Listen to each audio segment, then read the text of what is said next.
Septembre 1945. Une jeune femme est escortée jusqu'au lycée municipal de Lüneburg, une ville allemande. À ses traits très enfantins et à ses belles boucles blondes, on pourrait croire que c'est une élève comme une autre. Pourtant, Irma n'est pas venue assister à un cours de français.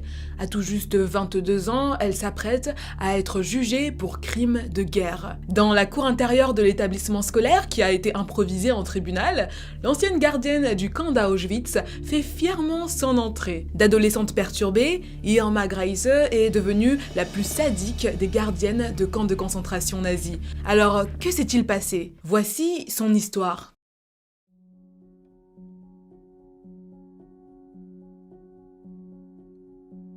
Irma Ilse Ida Greise, ça fait beaucoup de noms je sais, naît le 7 octobre 1923 dans l'arrondissement du plateau des lacs mecklembourgeois, au nord-est de l'Allemagne. C'est une très belle région qui, comme son nom l'indique, est très connue pour son nombre important de lacs et aussi pour ses champs à perte de vue. Troisième enfant d'une fratrie de 5, Irma est particulièrement proche de sa petite sœur Hélène et elle l'appelle affectueusement Leni. Ses parents, Alfred Greise et Bertha Winter, ont des revenus plutôt modestes. Alors qu'Alfred est producteur de lait, Bertha, elle, passe le plus clair de son temps à s'occuper du bétail à la maison, puisque la famille possède 3 cochons, des oies et aussi des poulets. Comme vous pouvez l'imaginer, il est assez difficile pour les parents d'entretenir une famille de 7. Malgré tout, ils vivent une vie assez confortable, en tout cas plus confortable que la plupart de leurs voisins. Selon certains témoignages, Alfred est un homme très pieux, sévère, conservateur, mais les membres de la communauté s'accordent tous pour dire qu'il est plus vu au bar qu'à l'église. D'ailleurs, en 1937, il rejoint le parti nazi.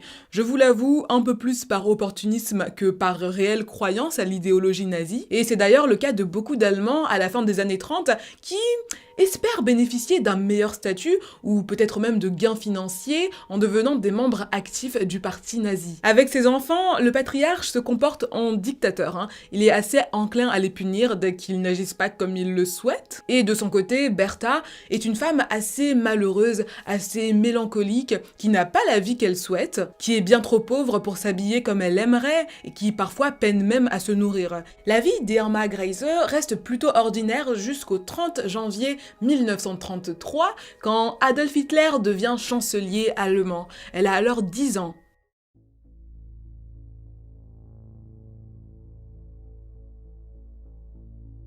Via la loi des pleins pouvoirs, la face de l'Allemagne change totalement et des programmes scolaires nazis sont imposés dans tous les établissements d'enseignement secondaire. Nous sommes en 1935 et Bertha découvre, assez horrifiée, que son mari la trompe depuis quelques mois déjà avec la fille du propriétaire d'un pub local. Ce jour-là, elle décide de réunir tous ses enfants et elle leur dit « Écoutez les enfants, on va récurer toute la maison de fond en comble et ensuite vous allez aller chercher votre père au pub. » Les enfants obéissent et les pauvres ne s'imaginent absolument pas qu'à la fin de cette journée, ils seront traumatisés à jamais. Seule dans la maison, Bertha se rend jusqu'à sa chambre, elle s'installe dans son lit et elle avale une dose mortelle d'acide chlorhydrique. En entrant dans l'organisme, l'acide chlorhydrique brûle tous les tissus sur son passage. Les lèvres, la langue, la gorge, l'œsophage et même l'estomac. Disons donc que ce n'est pas la façon la plus agréable de mettre fin à ces jours. Un peu plus tard, les enfants et leur père retournent au domicile familial et ils trouvent la maison assez silencieuse, peut-être même trop silencieuse. Puisque personne n'est venu les accueillir, ils décident de chercher Bertha dans la maison et ils finissent par la trouver allongée sur le lit conjugale. Mais Bertha ne dort pas, elle est bel et bien morte, le visage est marqué d'une grimace de douleur. La mort d'un parent est toujours compliquée, encore plus quand le responsable vit sous le même toit que soi. En plus de cela, Irma commence à souffrir d'un ennui profond dans cette région de l'Allemagne où il n'y a pas grand-chose à faire pour s'occuper. Heureusement, des nouvelles assez excitantes lui parviennent par la radio, les discours de propagande nazie. Hitler promet une Allemagne nouvelle, avec à son centre la jeunesse aryenne, il glorifie glorifie la nature, la campagne, et il accable les zones urbaines. Et forcément, Irma, qui a grandi à la campagne, se sent tout de suite valorisée par ce discours. Pour mettre en œuvre leur nouveau programme pour la jeunesse, les nazis créent les jeunesses hitlériennes dont vous avez peut-être déjà entendu parler dans vos cours d'histoire. Le but de ces organisations était finalement d'endoctriner les citoyens dès le plus jeune âge.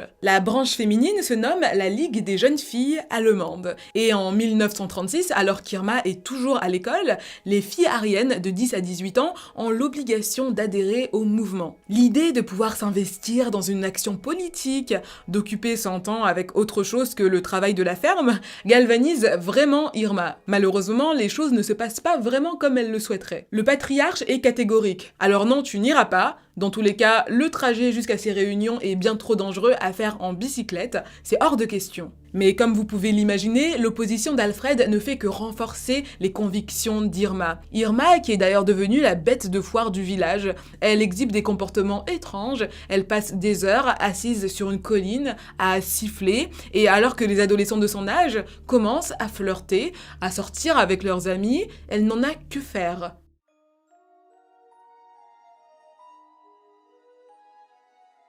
« 1938.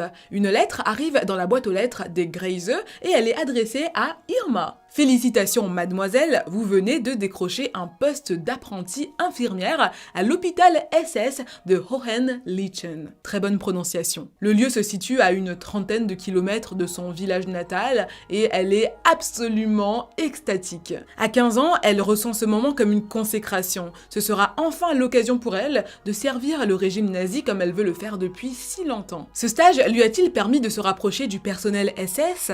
A-t-il orienté sa trajectoire future? Peut-être. En tout cas, une chose est certaine, Irma n'est pas une stagiaire très brillante. Et son tuteur, le docteur Gebhardt, va finir par le lui avouer. Écoute, ma chère enfant, tu fais de ton mieux, mais peut-être devrais-tu mettre tes talents au service du Reich. Qu'est-ce que tu en penses? D'ailleurs, j'ai un contact au camp de concentration de Ravensbrück, si bien sûr ça t'intéresse. Ce conseil marque un tournant dans la vie de la jeune femme, et dans celle de centaines de prisonniers innocents.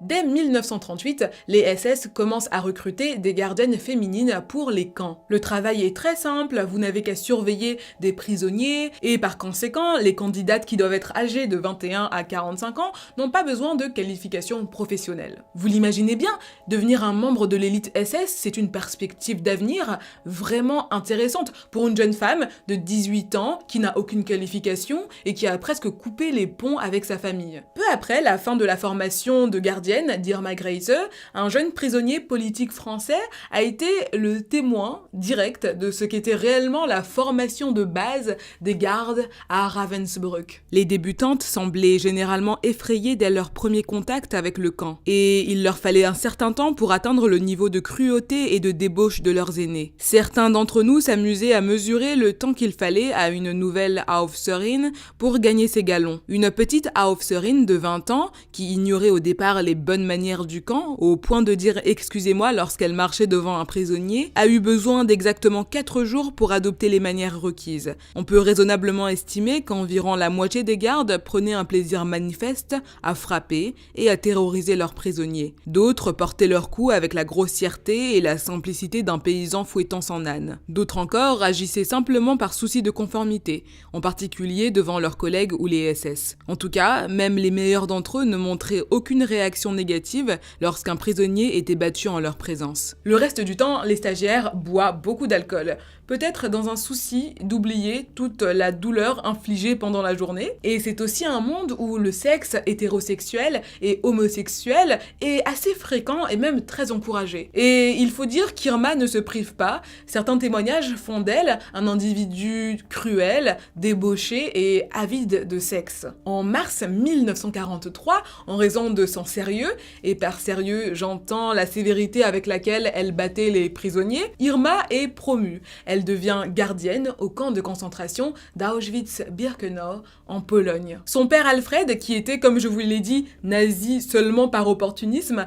est farouchement opposé à ce qu'elle se joigne aux activités SS et il l'expulse immédiatement de la maison. Irma est décrite à la fois par sa grande beauté et par sa grande cruauté. Il n'existe que très peu de témoignages de ses crimes qui ne soient accompagnés par des compliments sur son apparence physique. Elle était au travail dès 7h du matin, généralement tous les jours de la semaine.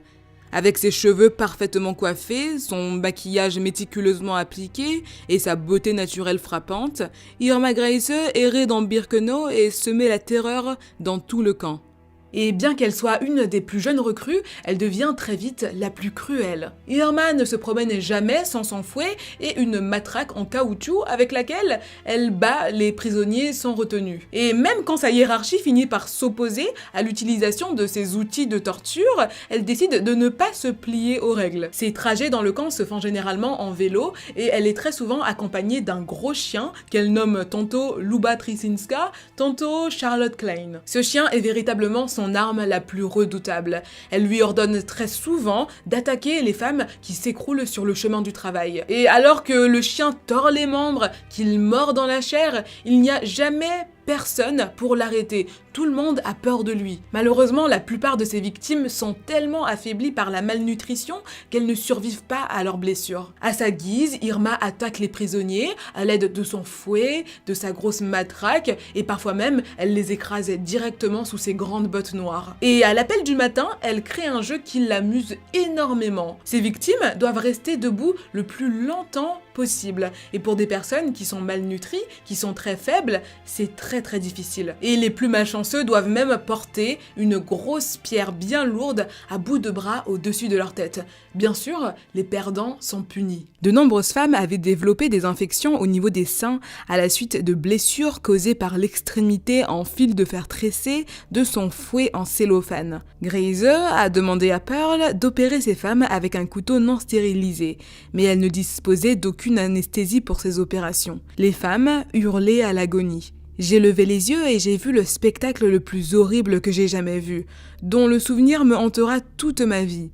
Irma Grese se délectait du spectacle de cette souffrance humaine. Son corps tendu se balançait d'avant en arrière dans un mouvement rythmique et révélateur. Irma Grese venait invariablement assister à ces opérations, donnant des coups de pied à la victime si ses cris gênaient son plaisir. En juillet 1942, Irma retourne brièvement au camp de concentration de Ravensbrück. Sous le commandement du nouveau président du camp, Fritz Sören, les conditions de vie des prisonniers se sont sensiblement détériorées. À ce moment-là d'ailleurs, le processus d'extermination des populations indésirables a déjà commencé et certains prisonniers subissent même des expérimentations médicales assez cruelles, par exemple la vivisection. Je ne vais pas vous dire ce que c'est, je vous laisse faire la recherche sur internet. À seulement 20 ans, Irma Grese est promue au 2e rang le plus élevé auquel une femme SS peut aspirer. À ce moment-là, elle est habilitée à contrôler 31 baraques où vivent environ 30 000 femmes dans le Lager C d'Auschwitz-Birkenau. Et elle participe même au processus de sélection accompagné du docteur Joseph Mengele,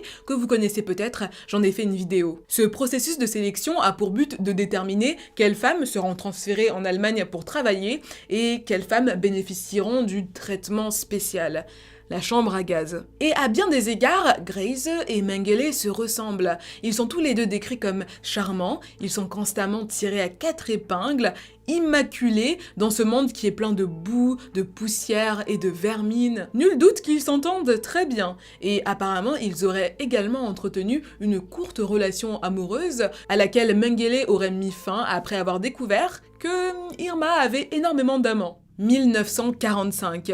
Après un peu plus d'une décennie d'existence, le Reich d'Adolf Hitler s'effondre. La même année, en mars, Irma Grese retourne en Allemagne où elle est affectée au camp de concentration de Bergen-Belsen. Sur le papier, Irma a un nouveau titre. Elle est officier SS chargée du contrôle du travail et responsable de l'affectation des équipes de travail. Mais son rôle reste essentiellement le même, battre, terroriser et tuer les prisonniers. À ce moment-là, elle ne le sait pas encore, mais son rêve règne de terreur ne durera plus très longtemps. Le 17 avril 1945, l'armée britannique vient libérer le camp de Bergen-Belsen. Et même si les soldats britanniques avaient eu écho de l'existence de ces lieux de torture et de mort, c'est un spectacle monstrueux qui s'offre à eux. Des piles de cadavres entassés dans la boue, des prisonniers squelettiques qui se battent pour des pommes de terre germées. En contraste avec ces corps faméliques, les Britanniques tombent très vite sur un groupe de femmes, bien en chair et relativement bien habillées. Ce sont les gardiennes du camp, qui portent un brassard blanc pour signifier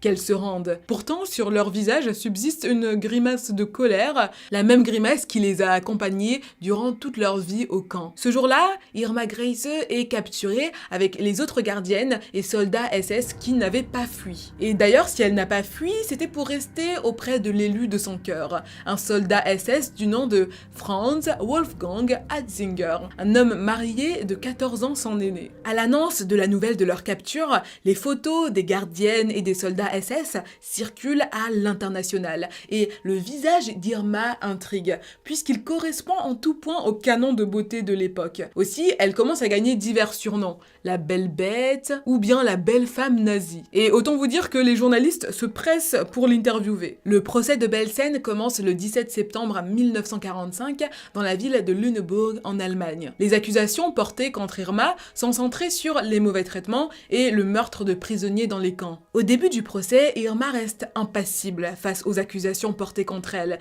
Elle ricane même pendant certains témoignages d'anciens prisonniers et parfois elle prend le temps de se moucher ou de se recoiffer alors qu'un ancien prisonnier est en train de témoigner. Avec beaucoup d'insolence, Irma prétend ne pas comprendre les sentiments hostiles des anciens prisonniers à son égard. Néanmoins, son masque finit par tomber quand sa petite sœur Hélène se présente à la barre pour témoigner. Une missive datant du 29 novembre 1945 de Irma à sa petite sœur Hélène révèle que la jeune femme pensait échapper à la peine de mort. Tout du moins, elle espérait pouvoir mourir par ses propres moyens. Lénie, ma chère petite sœur, tu m'as rendue très heureuse avec les bonnes nouvelles de la maison.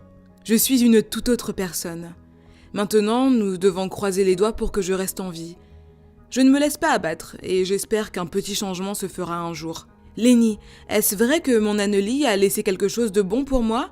C'était mon seul souhait, pour ne pas être pendue comme une sorcière. Annelie était apparemment une jeune fille qui, après avoir assisté au procès, s'était beaucoup intéressée au cas Irma Grayse. Elle avait apparemment entretenu une correspondance écrite avec elle par l'intermédiaire de sa sœur Hélène. La jeune femme souhaitait apparemment fournir du poison à Irma afin qu'elle puisse se suicider. Après un procès de 9 semaines, Irma Grayse est condamnée à la mort par pendaison. Et elle accepte ce verdict avec un calme total et une attitude totalement impassible. Ce n'est qu'à son retour dans sa cellule qu'elle prend la mesure de cette sentence. Plusieurs officiers britanniques ayant visité Irma à la suite de la sentence l'auraient vue pleurer dans sa cellule comme un petit bébé. Le 8 décembre 1945, le juge Montgomery rejette tous les appels des gardiennes et anciens soldats SS. Néanmoins, les prisonniers ne savent ni la date ni le lieu de leur exécution. La presse spécule qu'ils seront exécutés avant Noël. La nuit précédant son exécution, Irma Grayse chante des chansons nazies jusqu'aux petites heures du matin